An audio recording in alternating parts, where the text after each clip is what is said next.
Hello, everybody. Welcome back once again to another show. It's been a little while since I've had Mr. Ross Tavendale of Type A with us, and as Anton, the man on the buttons, is saying, we are live. So yeah, it's been, Ross, I think it's been maybe over a month since we were last on together. It feels like since we were last on together, the world has changed.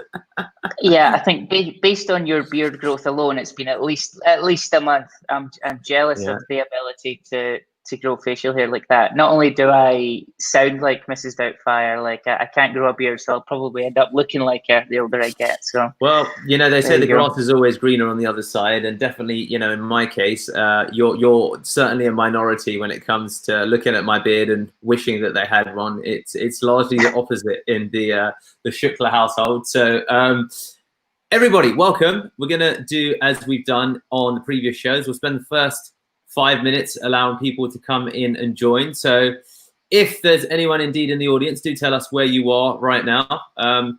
Ross and I are both in London, England, and it is absolutely roasting outside. Ross, can you hear the fan in the background? Or does it sound? I've got a fan basically blowing into just there. I cannot hear the fan. And I can't hear it. But can we hear our fans on YouTube? I've also got one rocking as well. Yeah, it's been really nice. I'm starting. Can you tell I've developed a tan? I've got the Scottish farmer tan on the go. Have you been sat outside with some beers then? Are you doing beers at the moment? Have you started? No, I'm off the alcohol. Yes. So I've been running a lot. Trying to lose a bit of weight, keep the brain going. It's hard, when you're in lockdown. Like every little moment outdoor, you push to be outdoors for as much as possible, just so you can get out the house. But yeah, it's been interesting. We got some people coming in. Yeah. Little Rock, Arkansas. Nice. So guys, do tell us where. Well, you're telling us where in the world you are. Also, tell us what you do. I'd love to understand if there's how many agency owners are with us or freelancers. It was a conversation we were just having, but did you say Little Rock, Arkansas? I would have had no idea where that is. Have you been there? No, but I don't know why I know Little Rock, Arkansas. Maybe something horrible happened there and I've seen it in a Netflix documentary. Maybe Com Group can enlighten us. Yeah. Hello, India. Hello, Kansas City as well. Oh, we got all the Americans in with us today. Absolutely. And Hans is out in Mongolia. Hans, you are my single Mongolian chum, so I'm always glad to see you here, buddy. And let us also know if it's roasting where you are. We're going to have the hottest day, I think, of the year, apparently, tomorrow. It's going to be 30 degrees here in London, I'm told. Oh, man. I feel like that's a day off. I blocked out my calendar. I've actually blocked out my calendar. Yeah, absolutely. Got Cara from Ontario as well. Hello, some Canadians in. We like so London, England to London, Ontario. Nice. Yeah, exactly. If I could live anywhere in the world that wasn't London, I'd probably live somewhere in Canada. Would you? I've never been there. Have you been there on a holiday before? I've not, but every Canadian I've met, I've either been madly in love with or thought they were super cool. So okay. Shout out to Canada. Oh, brilliant. So guys, if you're just joining us, welcome again. Please do let us know where you're from, country, city. Let us know what is your occupation. If you're an agency owner, if you're a freelancer, if you're basically skiving from work. It's very easy to do in today's current environment. Although for the experts out there, it's probably easy to do in any environment. So I'm sure that we're nonetheless happy for you to be here today. And I'm going to be talking through with Ross today a really interesting subject, to be honest with you. We're going to be talking about the challenges that come with ultimately contentious clients, specifically once you've got on your feet, right? You are building your agency, you're building your freelancing career, and you get the challenging issues of conflict, cancellations, refund requests. And today I'm going to be grilling, or rather asking Ross about his advice / experiences about how to handle, all of the above fundamentally. So I'm going to give everybody another minute to come in. I see there's some more people joining us. And if you are just joining us, do let us know where you're from. We've got also a Mr. Reddy, let's say, from Bengaluru, India, and we've got Sarat, who's here as well from Mumbai. So I'll give everybody another 30 seconds or so, and then we will kick off with asking Ross about all of that good stuff. Yeah, so the topic is obviously managing clients that are wanting to get their budgets reduced and things like that. Have you experienced a lot of that because of COVID? And guys, if anyone's in the chat who are experiencing these problems, I'd love you to put your anecdotes in the chat so we can maybe perhaps diagnose them. And perhaps one of the things, a really good friend of mine, a guy called Harry Sanders, he owns an agency in Australia called Studio Hawk.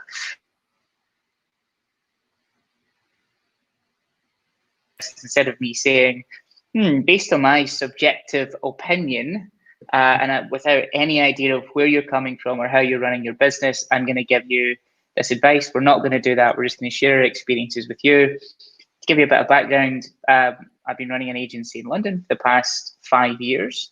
And we typically deal with mid-sized clients, so anywhere in the region of £5,000 a month up into about £20,000 a month. So that kind of mid-level, but pushing towards enterprise, but on our way up. Dealt with a lot of SMEs spending, $1,000 to $2,000 a month. So very au fait with that world and how it works, and all the conversations that you need to have with those sort of clients when things don't go well or they're struggling, and you need to kind of be there as their partner rather than their provider. So any anecdotes you've got, please put them in the chat and we'd be happy to go over them. How's things been with your business, Deepak? So you're obviously an agency owner as well. Are you finding that there's a lot of clients that are asking for budget reductions and some changes and things like that, or is it not really affecting you? It's definitely been an interesting period, I think. Of course, what with COVID, we definitely took a significant haircut, and I think during this period of transition where businesses were going through complete structural changes, I kind of suspended any enforcement of contracts, being honest. I felt that it was the right thing to do in this environment. But definitely, with all of that being said, I still from time to time do get issues of contention, whether it's the project scope is something that for whatever reason the client feels we haven't delivered upon, or there's been some misunderstanding along the way because of a sentence buried within an email trail that then gets picked up as a point of contention later down the line. And so I think that especially with what's quite interesting, the nature of how my sales team work, my head of sales, Eon, he's a huge fan of trying to cement deals without worrying too much about a contract, because he likes to have people kind of sign up, so to speak, when the things are hot. And whilst that's been good, it also comes with a lot of other challenges. So I think that, yeah, definitely it's an area that I'm interested to hear from you about, as to, what to do in situations where people have signed up and maybe there's been a payment that's been made, but there's not been a whole terms of statement agreed. And the challenge that I think that I've always had is I could, of course, institute a contract previous, but then I wonder whether we'll lose 25% of the sales, because when the moment's hot, you want a client to kind of, prospect to commit, as opposed to then saying, okay, great, now that you're happy, let's go through all of our terms of statements and stuff. And I've had the inverse thing happen. I've tried to introduce it, and I've had clients who've backed off and said, I don't really want to do contracts because we're a startup, or I've had a bad experience. So it's been a mixture of all of those pieces, and it looks like you can relate to some of those elements. Yeah, absolutely. So I mean, at the time of recording, we're currently taking action on one mid-sized corporate client for trying to break contract and refusing to pay invoices. We're doing that through a statutory demand, which I'm happy to get into in a little bit more detail. For those who are not in the UK, a statutory demand is essentially a letter that you write to Companies House, which is the body that registers companies in the UK, that says that this individual is unable to pay their invoices and are therefore probably bankrupt, but they're still taking out services on behalf of the business and creating a debt with other businesses. So please take action to liquidate their business. Now, of course, the moment that Companies House sends that letter to the person that owes you the money, you find that they're very quick to respond and they usually just pay up.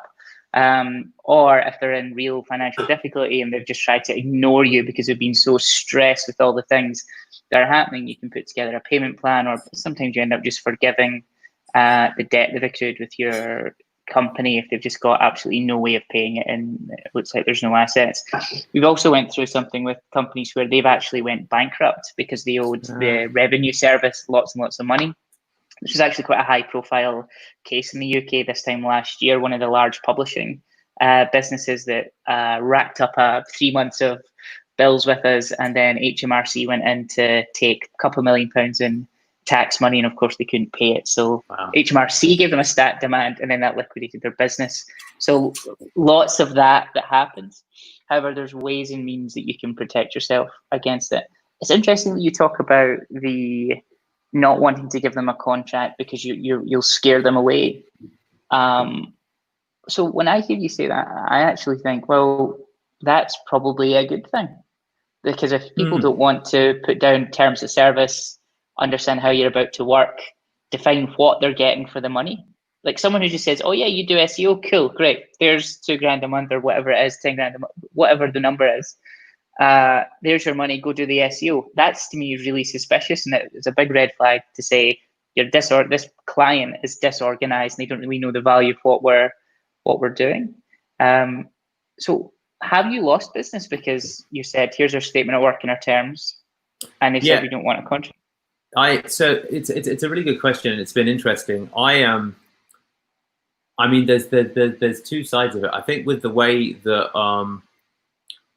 the segment of the market that we target it's definitely been on the SME side to startup side, where guys are paying from probably at the bottom end one up to around £6,000 per month. And I'm not, it's a combination of things. I'm not sure whether at that level there's just less, I suspect at that level there's less contracts in general as a course of, these younger companies that are doing business. But certainly I've got one client who comes to mind, who ended up referring two others, and I put together the contract and he went quiet, and it took me about 10 days to get hold of him before I discovered that it was the contract that actually put him off because of some of the negative experiences. But then equally I mean, it's for me a space that I think that I'm a bit wary of when it comes to the contractual side, because then I wonder whether for some of these smaller businesses it will slow down the actual process of trying to win business. And that's kind of the challenge I asked myself, that suddenly the process that we follow from an outbound perspective is that if we can have a client who will say, yes, I'm interested, then my head of sales will move to payment terms immediately and say, okay, great, these are the price points, here's a billing link, let's sign off. And then only follow up with a contract where they ask for it. And oftentimes we send an email with a statement of work, if you will, but nothing that they need to legally sign as such. But then equally, we're currently being pursued by a chap from the States who, again, as a consequence of perhaps not having written things down, he feels that he's got a different understanding of what we've agreed on, and he wants 6 months of free work. And exactly. So that's totally insane. Yeah, so 6 months of free work is they just don't value you or your service, and that's just a complete nonsense to ask for that. So our process is completely different to that, where there's a statement of work, and then there's a terms of service. Now those are two completely separate things. So the statement of work is a blow for blow, full view, almost like we're going to a procurement manager of exactly what they're getting, when they're getting it, and the price associated with that. And if we move on to any ad hoc work, it's very deliberately spelled out.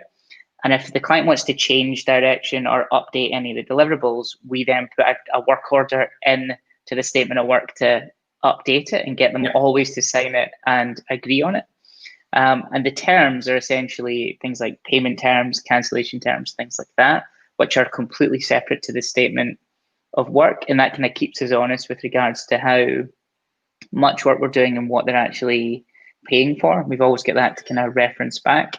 Now, one thing, if you just give them a list of things you're going to do, your statement of work, that probably legally won't hold up. You do need terms that go with it that are then agreed upon.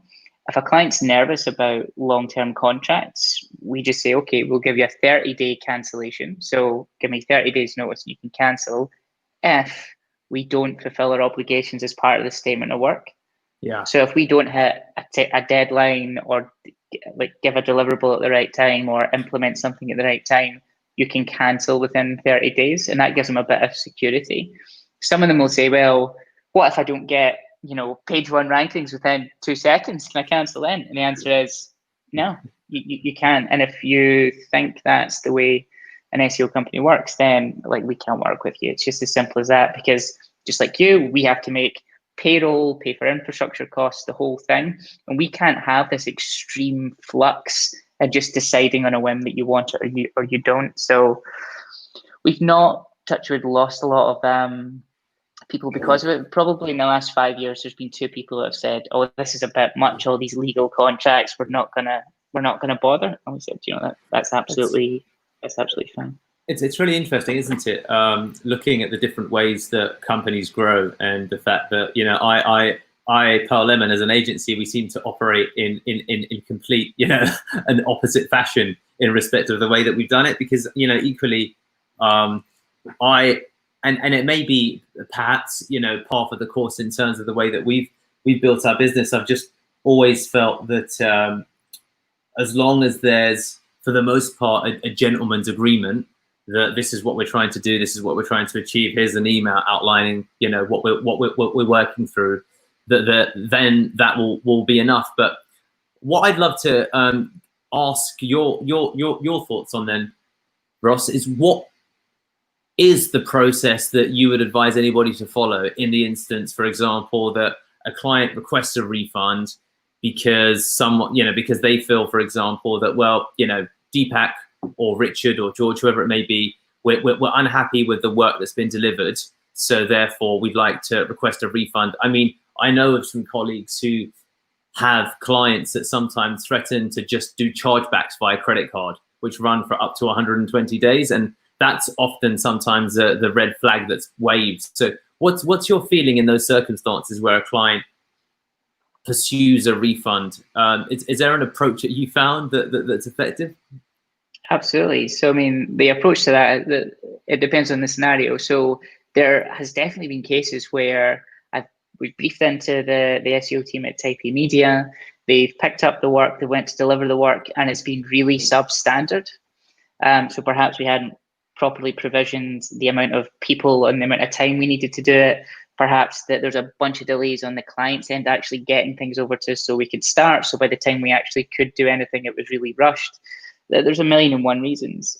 I will typically err on the moment they ask for a refund. If it's reasonable, just give it to them and get rid of the bad juju around the agency, because it's bad for your team and it's bad for your reputation as well.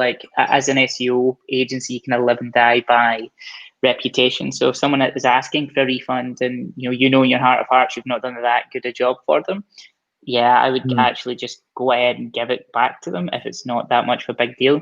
If the guy's asking for 6 months of free work, you're like, well, no, obviously not. Because that's unreasonable and it's unfair. But there's also been times where we've done a great job. For example, I'm going just now with a client. They've not paid invoices in 3 months, and I very stupidly was like, "Oh, it's fine. I know you're having a hard time. Just whenever the money comes in, that you're going to get a big lump sum payment, you can pay for all the work we've done." And it looks like that's not going to happen. So in that world, I try and just break down the barriers of well, where's all this coming from? This whole refund or not wanting to pay thing. Is it because you're in financial difficulty? We can talk. It's just communicate. Yeah. Are you in financial difficulty? Yes. Okay. Well, let's work out something so that there's a payment plan, or maybe put it on the end or something, or whatever.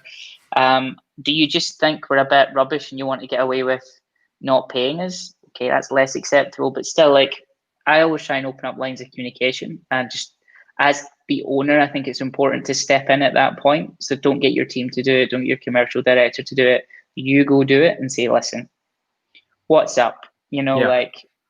I don't have the time for this. You don't have the time for this.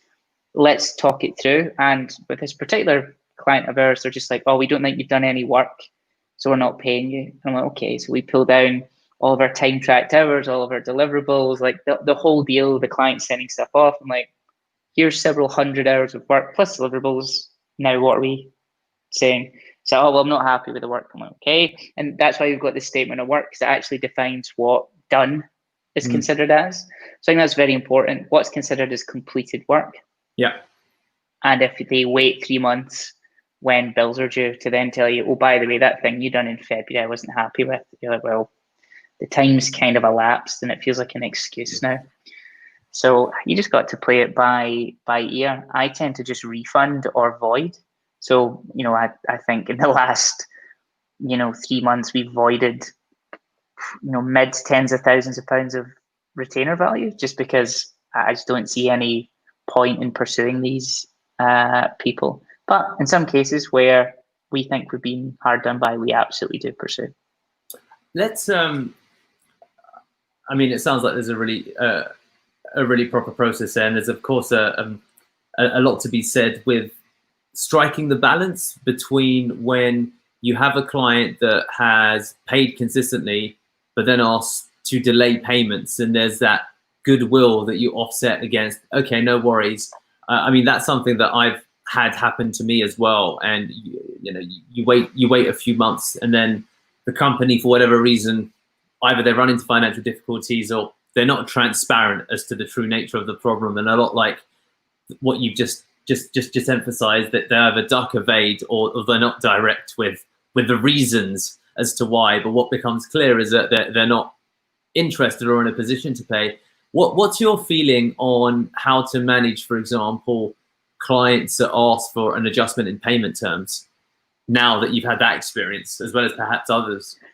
Yeah, we do it the same way the banks do it. So if you can't pay your mortgage 1 month, you can phone them up and say, "Hey, I'm struggling, I can't pay my mortgage. Can I get a payment holiday?"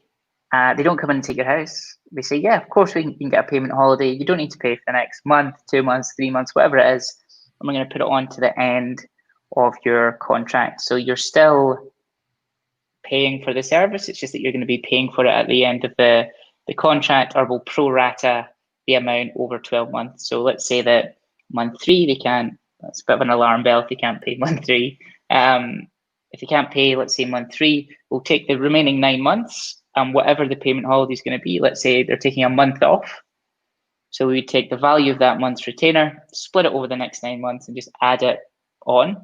Yep. Now, you got to be careful with that, because if they're already in financial difficulty and you're still providing services, it's likely that they will never be able to pay. And it's really odd that they would hire you as an agency in the first place. So I would use that really sparingly, because the moment someone's like, get a really big problem with making payment this month, and it's not like a couple of days over or a couple of weeks over, and they usually get round to it, I'd seriously consider saying, well, how about we just pause, and when you're ready, you can come back.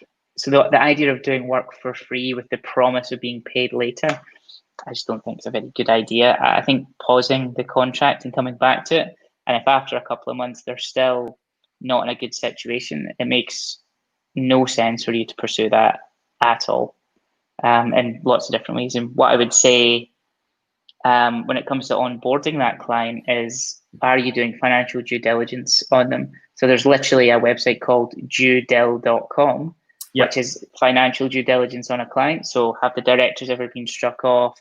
Do they have a lot of debt on their balance sheet that might be problematic? Like, there's a bunch of things. So when you're going into a relationship with someone, you know that it's going to be okay. So we'll typically put them through the due diligence process before we onboard them. Yeah. And that's typically how we'll kind of get around it. Do you pause stuff, and do you give people payment holidays and things like that, or what's your view on it? I think that, and thank you everybody for the keep. This may well be the last show, but if you're enjoying the show and you want to learn more about what to do with the challenges that befall your agency, then please do write keep in the comments. And it's a really interesting question, Ross. For me, I think the unfortunate thing is that it is the case of once bitten, twice shy. That there had, been in my earlier days, periods when I've allowed, or I've said, you know, it's completely fine to stall or wait. But then invariably there will be one client who, for whatever reason, is unable to pay. So in the instances it comes up with us, we're very clear that we'll pause work and we'll continue at such a time that they're able to pay. And we just reference the very reason that I've given you, even when there is goodwill in the bank. So it'd be something along the lines of, Ross, you know, I really want to continue working with you, and I intend to. We've just unfortunately had historical challenges with clients that, through no fault of their own, have run into some difficulties, and because of what's happened, we've made it a procedural rule within the business just to make sure that for our cash flow, we deliver work for clients that, you know, are able to fulfill their billing. So I hope that you understand, and you know, and something along those lines. And I think that there's definitely a lot to be said for what you mentioned also, but ultimately getting on a call. You know, there's been definitely, you know, there's definitely been several circumstances as our agency grew where we have had clients that have come in and they have been unhappy. Perhaps it's because there's been issues of changing an account manager, or the one aspect of the service is a little bit new to us, and they send an angry email.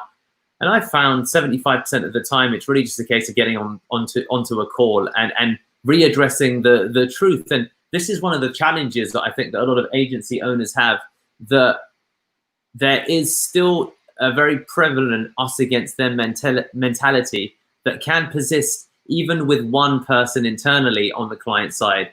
So you may have a great time with the founder or the marketing director, but then one new guy can come in and just take a look at Taipei, take a look at Pearl Lemon, and suddenly, and that is particularly the point where I either know that we're going to run into trouble, or there's going to be some kind of need to demonstrate our proof of work. When we get an email from Ross, no, Deepak, I'd like to introduce you to our new marketing manager, Richard. Richard's going to be taking over everything. And then Richard requests a full request of everything. I'm sure you've had the same experience. And it's in those moments where I found, to get ahead of potential challenges, I need to get on a call with Richard and make it clear that we're working for you, we're not against you, we're not, and I'm sure that that's probably an experience that you've had. And in those instances, I feel that clear communication is hugely important in those periods of transition. Or if, you know, time's gone by and for whatever reason there has been a particular challenge with the campaign. Yeah, like I totally agree with that. Like, so we re-onboard people. So we force them to sit through our agency credentials. We take them through all the work that we've done, and we catch them right up. So we'll spend a good few days with new people coming into the business to get them caught up on exactly what we're doing, because there's nothing worse than they don't know, and maybe because they're new and they want to impress in their new job, they feel like they need to have the answers. And if they don't, then they start getting a little bit arsey with you and saying things like, you just download all the billable hours that you've done and all that sort of stuff. So preemptively do that. Just to quickly go back to the clients pausing and things like that. Yeah. One of the things that I meant to say as well is, if you're going to say yes to that, you're well within your rights to ask them what they're going to do to make it better longer term. And I don't mean what they're going to do to make it better to pay you longer term, but what steps are they doing to improve their business cash flow? Because a lot of times the answer is, oh, well, no, because if you get us ranking in the next couple of months, we're going to make all this money. And you're like, no. Like, there's a fundamental problem if you're unable to pay your marketing budget, which should only really be 10% of your turnover anyway. So if you can't spare that 10%, then there's a fundamental break. So it's completely legitimate for you to say, what moats are you building into your business so this never happens again? And if they don't have an answer for you, then that should probably frame your decision to pause, or to say, you know what, come back when you're feeling a bit better about things. Yeah, no, absolutely. It makes a lot of sense. And I think that, well, actually, rather than what I think, we've both been noticing, guys, you've been asking a couple of questions in the actual comments. Please do ask questions if you've got any right now. But I want to just scroll up and have a look at some of the questions that have come in, and let's Let's take Eric Schwartzman's question. So, hey, Eric, if you've already told us, do let us know where you're from and whether you run an agency or otherwise. But Eric's question is, so now that clients are more comfortable with remote working, how will that impact agencies? And let's try and frame this question in the issue, in the space of how does that impact, challenges that come up and conflict when you're unable perhaps to meet face to face, or perhaps the perception of your value diminishes because everything turns remote. And I imagine that must be a big, for me, for example, to expand upon Eric's question, my competitive advantage of having a team that's fully remote kind of ebbed away because everyone went remote. But then equally, there's a lot of in-person agencies who pride themselves on we'll meet you face to face, and that kind of ebbed away as well. So what's your feeling on how to manage kind of those two situations in the context of client conflict? So you need to make sure your communication strategy completely changes and updates. So if you think about old world where we had physical office space in central London and a fancy studio and all of that, so they could come in and they could press the flesh and actually meet the people and everything like that.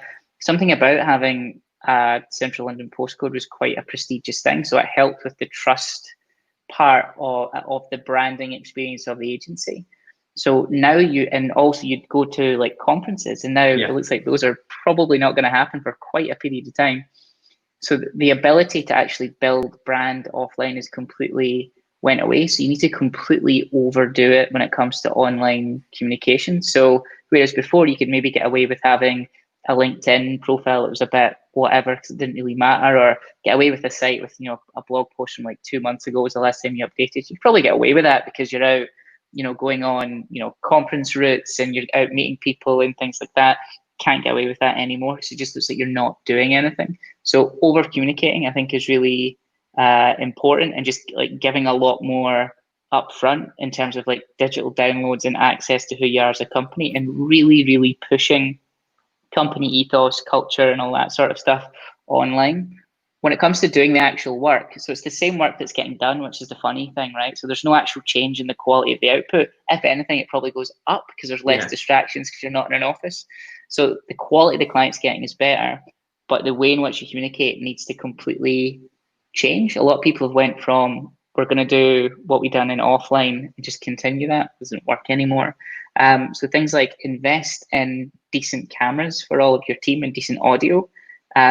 So there should never be any technical problems. Make sure they've all got Ethernet connections, so it's like high-speed internet and it's crispy HD video for all the client calls, and just really double down on that and write things up. So like the client should never ask you, where's this document, where's this thing, can I see this report? They should always be able to see it and take time to physically write up what you've done this week. And whereas we would never do that before, we just say, here's the progress on the deliverables, here's what we're doing next week, we're done. We actually get everyone to write up what they've physically done. And it just, even if they don't read it, it's like, oh, well, stuff's clearly happening. And when it comes to reporting time, they can see all that communication of the stuff they're telling me they've done. Oh, I can now see it reflected in their reporting because we're seeing organic uplift. So that's my two things, is mostly just over communicate now and change the way you communicate. Are you doing any, so you've always been completely remote. So how are you supercharging that to make sure that it's still a USP? Absolutely, it's a really good question, and definitely I've been wary of the fact that something that was a USP fundamentally is presenting a challenge to us, but then also probably a challenge to a lot of in-person agencies, because Eric made a secondary point that he followed up with, that there's going to be a lot of companies out there that are going to begin to become comfortable with the world of freelancers that are remote, whereas ordinarily they perhaps would never have considered it. They'll begin, perhaps looking at some of these platforms, and that's something also that I'm mindful of, because at every level, of course, the challenge is that it's changing the perception of the work that you're doing when they perhaps compare, you versus someone who's 1/10 of your price, and they're like, well, Deepak, now that there's not the office or the face-to-face or anything along those lines, what's the difference? And in our case, I think that what's been really important is to, as you said, to continue just to plug holes in anything that we perceive could demonstrate. So demonstrate the level of the work that you do and demonstrate the value. So in our instance, one of the things that, you know, we've begun doing is that, you know, we'll keep a Google Drive folder for our clients, but we're now switching it to a pearllemon.com/type A. And then it just 301 redirects to the Google folder. And then within that, we'll embed via Google Data Studio, the analytics and the console. So just small things like that, as well as then beginning to line out all of the things that we would ordinarily put into a client onboarding call, and also document all of them, and also produce a video and automate that as part of the onboarding process, to just and then include that as a reference point for clients to always go back to in some of the reporting that we do, just if you're aware about our procedures. So for us, it's been looking at, well, what else could we do to make the process as simple as possible? And looking at small things like that are what we're in the process of trying to do. And I think that this is probably the challenge that people have to address, which is, you know, a big way that I've been able to demonstrate my value has historically has kind of just disappeared. So how can I demonstrate that my deliverable, in absence of being able to press the flesh, is drastically different from someone who's charging a fifth of what I'm charging? Because you know what, their spreadsheet probably isn't fundamentally that different from mine. There's a list of 20 links I've built this month, and there's a list of 20 links they've built this month. So how can I demonstrate to Mr. Client that my service is worth X? And I want, you know, I'd love to just kind of bounce back and forwards as to your thoughts on this. So a really good friend of mine is a full-time freelancer, and I just love steamrolling over all of their arguments, freelance versus agency, and why I think agency is a better thing for clients. So let me quickly use an example. There's a guy, Seth Godin. Seth Godin's like a big marketing guru, and he writes a bunch of marketing books. Now on his blog, there's lots of different kind of articles and things like that. And he recently released a book, which is a collection, an organized collection of all these different blog posts in a book. The book costs $12, or you can click through the 400 articles on his site completely for free. People are buying the book. They're not clicking through the articles, because what you want when you want that information, you want that services, you want to sit on the couch and read the book. You don't want to sit up and go click, read. You don't want to click 500 times. It's the same with freelancer versus agency. Like, okay, good example. The freelancer's a link builder. I can guarantee that they're horrific at technical SEO, or if they're phenomenal at technical SEO, there is no way in hell they can do any creative, because you do get the odd unicorn, but that's not every freelancer. That's like 1 in 100 freelancers. And those guys charge the same, if not more, than an agency, because they're booked out and they've only got so many hours in the day. But at least with an agency where there's a project management control center, we're bringing in these freelancers, these consultants, to build out these things. So you're paying for one thing, but you're actually getting, well, classic example, we have a data scientist, we have a head of creative, we have a senior tech, we have an outreach executive, we've got a PR manager, like we've got an analyst, like everything is managed with these completely different brain types. Whereas if you get a kind of one size fits all SEO person, it probably will be cheaper, but you absolutely get what you pay for. And I don't know how many people have come to us, just go on any SEO forum and they'd be absolutely, you know, crying their eyes out because they paid some guy some money and they accidentally tanked their rankings because they didn't know what they're doing. The client was pushing them to be a one size fits all service. So there will be a spike in freelancers, of course there will. But the thing is, like, a lot of these guys coming into the freelance market for the first time, they don't have any brand equity. Nobody knows who they are, and they're starting from absolute zero. They're 20% of the cost of your agency. Okay, if I had 3 bottles of wine, one was $1, one was, you know, $20, another one was $100. Can I take the $1 bottle? No fucking way. That's going to be like vinegar. It's the same with this sort of stuff. That's why a lot of the guys who are in lower labor cost countries like India, Philippines, things like that, really struggle to break through into the UK and USA markets because they're too cheap. Yeah. And that's suspiciously cheap. And people don't want to touch that because it's my business, it's my baby, it's my brand. That's what I built over years and years and years. I want something that's going to be good, and I want track record. And now, if the freelancer has all that, then yeah, you are screwed. But they never do. Yeah, absolutely. I think that that's a fantastic way, everybody, to demonstrate one of the ways to recognize the value that you've got as an agency, to position the value as an against a freelancer, and to, you know, offer some of those statistics, which, you know, is totally the case, especially depending upon who you're talking to, you know, for a technical internal person to understand the difference between link building versus creative versus the actual data science, depending upon, you know, what the client is actually going for. So I think that they're really, really brilliant points. And it sounds like it's a fun old argument you had with your buddy who was the who was the freelancer. So let's take. He's a unicorn. So this is the thing that makes it funny, because he can do all those things, but he's literally the only one that I've ever met. So okay, wow, okay, good for him. Really, really good for him. So what's let's just have a look, guys. If you've got some more questions, please do keep them coming in relation to refunds, client contention and conflict. Let me just have a look, because there are questions in here, but I want to see if there's any that relate to this question that we've got. So give me a second. Priyanka has got one there. Okay, perfect. The COVID situation. All right, let's take that one. So Priyanka is asking if you can bring this one up on screen, Anton. It's here. Perfect. So in this COVID situation, what is the criteria for charging? You know, let's adjust this a little bit. So how should you adjust your billing, or what you're meant to be charging a client in light of this?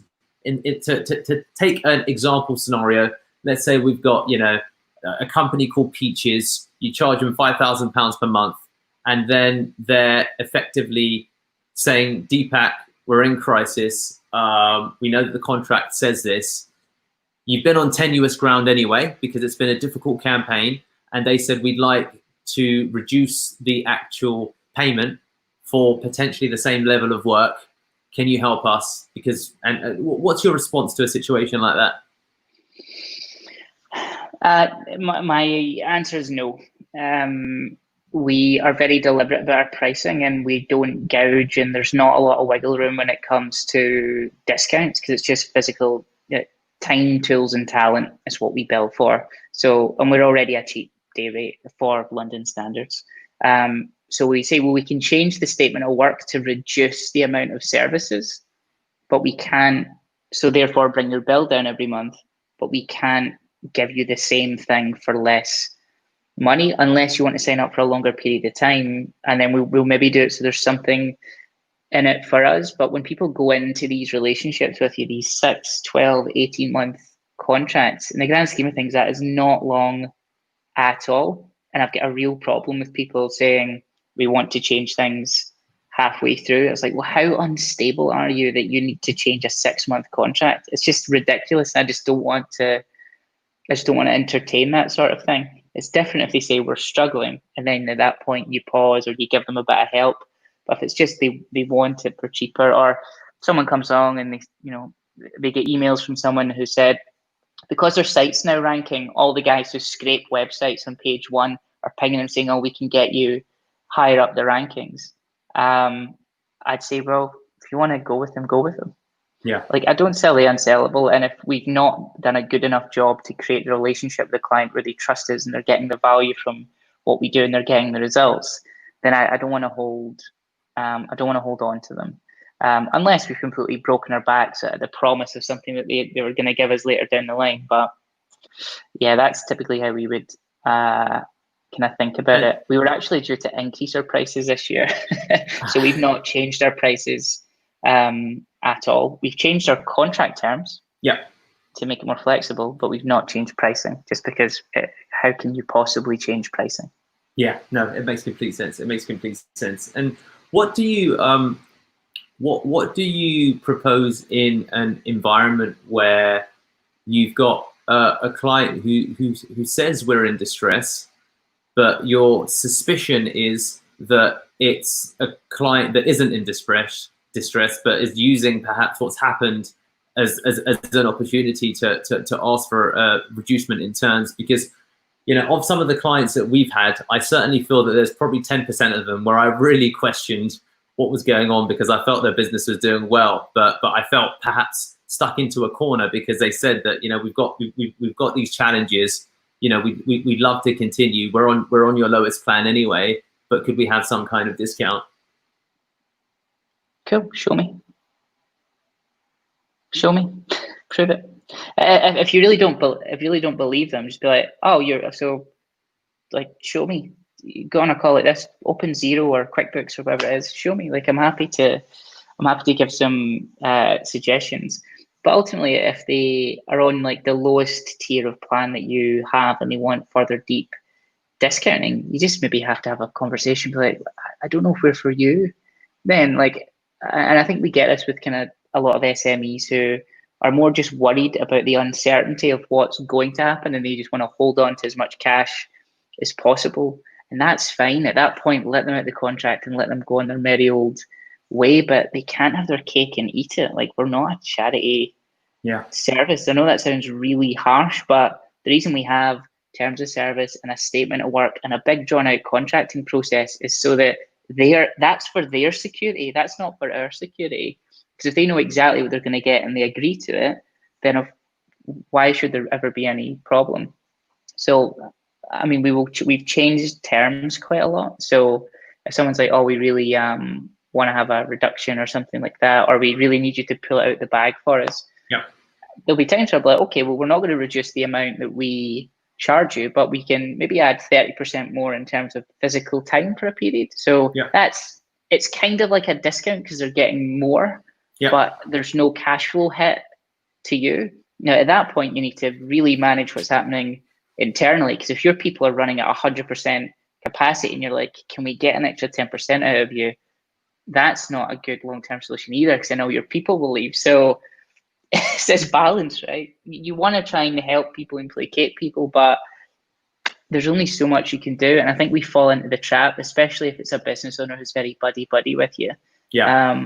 We fall into that trap of just letting everything fall by the wayside and it's all fine. But if people have got true respect for you as a business owner and they value your service, they won't do that to you. So just remember that, anyone who this is happening to, if people respect you, they don't treat you like that.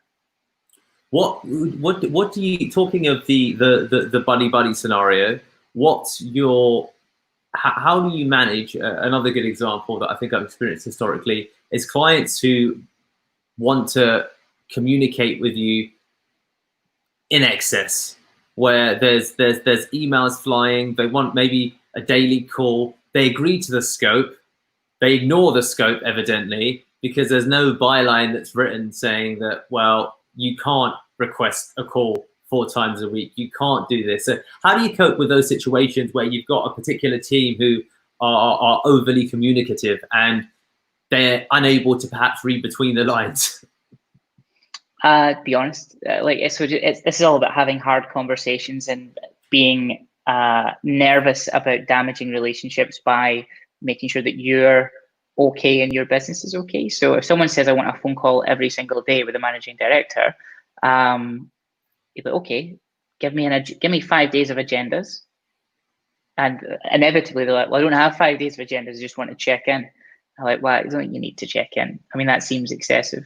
And I would just say that, like, that seems really excessive. We don't do that for any of our clients. Now, if we're going through like a really hardcore migration and we've got the development team, the brand team, sure, if you need daily check-ins to make sure that we're not gonna, tank this mission critical part of your enterprise website, fine.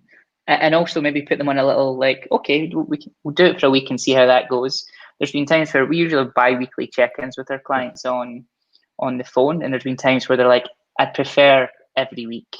I rarely get twice a week because you've just not had time to do anything. Like, there's no way to do enough to fulfill the time. So for me, that's just about saying no in the nicest possible way, or just asking why. So there's usually a reason why. And if they want a call with you every single day, it's probably because they don't trust you. Yeah, so I think that's why I say, I'm like, why don't you? Do you not trust me? What can I do to alleviate that? Just be open with them. Well, I love the approach that you take. I think it's fantastic. I think that, challenging them politely to produce an agenda for the 5 days, and then, opening with, I think that's excessive, and here's why. I think is really empowering. And to add to that, one thing that we've noticed over time, what was quite interesting for us, was that in the initial stages of some of the campaigns, what we began to do was to accept any level of phone call that they wanted. They said, we'd like a phone call twice a week. And we quickly discovered that actually within 2 weeks, they run out of reasons to want to communicate with you. That was the first thing that was quite interesting to discover. And then the other element of it, and this is something that I would perhaps say to anybody if it's useful from my experience, was that in the early stages, I actually encourage those phone calls, because then you discover there's probably some perhaps hole or gap in your documentation that you can uncover during some of these calls, because it's a great opportunity for you to, you know, get a Q&A as to, well, what is it that you're unclear on? Okay, Deepak, so you told me you're going to be doing some PR outreach, but I'm not really clear on what that exactly entails. Okay, brilliant. So you can take something like that away and build it into your onboarding process. You can, so what we began to do now is we will record all of our onboarding calls, give it to Lydia, our internal marketing director, and she'll pull out all of the questions that come from the YouTube transcript. She'll write up the answers, and then we'll feed that back into our documentation. And I've seen now that that process has enabled us to really reduce the number of calls that we have, because we'll often just say, happy to have a call, FYI, here's a link to our FAQs, or here's a link. And we've ended up producing just a 30-page guide that's about how we build links, because that was one of the biggest questions that would come on. A commercial guy would sign off, and then a technical guy would come in and want to ask, and that's something that perhaps is you know, useful in adding to that whole process. That a lot of clients I found, they think they want a regular call because that's what they think they need. We agree to the regular call, and then they discover that actually we don't. And what's been quite interesting, there was one client that had some new marketing managers that came on and said, oh, Deepak, can we have like a call on Thursday?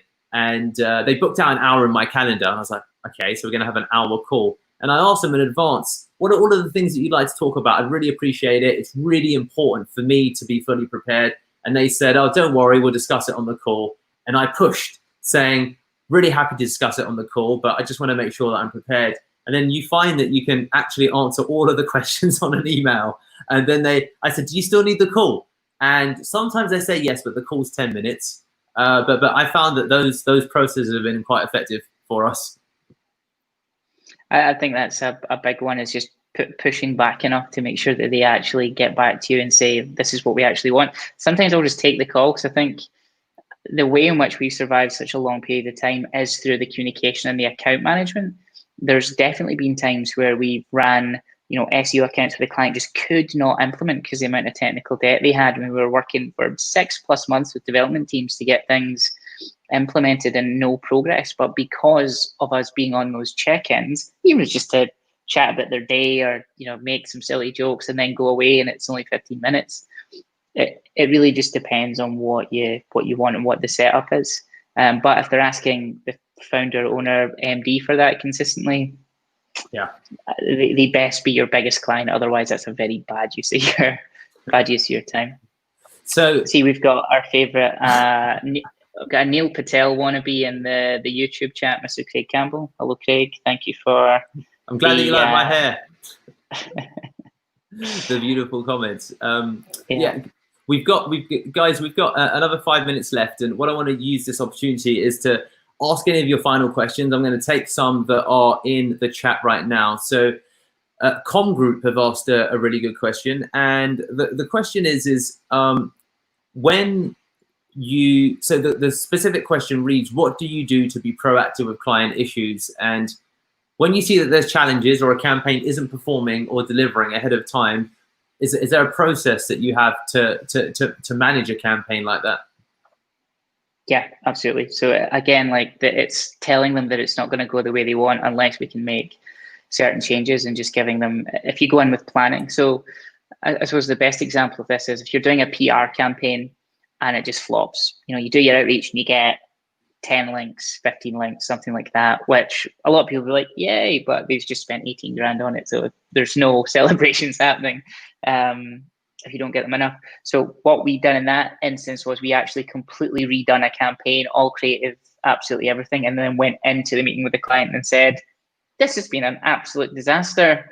Here's what we've done in order to make it better. Here's the new journalist outreach list. Here's all the new concepts. And here's all the creative up front. So you don't need to pay for it, but we're just giving you another one completely for free because we want them to stay with us for a really long period of time.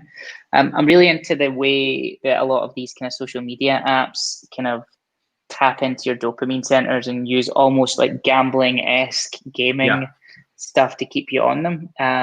Random surprising delight, I think, is really important. So send them things that are slightly outside of this is something that Ryan Stewart, I forget what his new agency's called, but it used to be called Webris.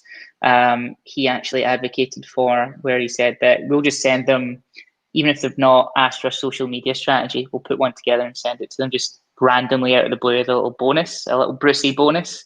And I think that keeps them kind of happy and engaged as well. What about you?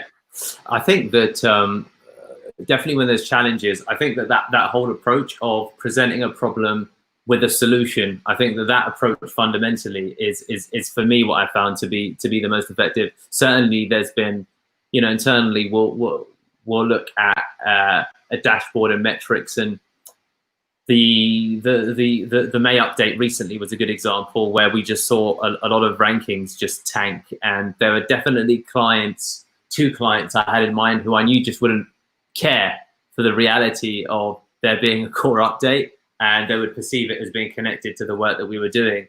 So I knew that in those instances that the advice of actually change nothing and just watch and wait for it to recover wasn't perhaps going to be sufficient enough. But in that instance, it really is a case of looking at, well, what other things are we working on that we ordinarily wouldn't highlight? Can we bring up to the fore to demonstrate that there is activity going on? So I think that whole approach of proactively presenting the problem with the solution, again, takes your client on that kind of, low and then another high.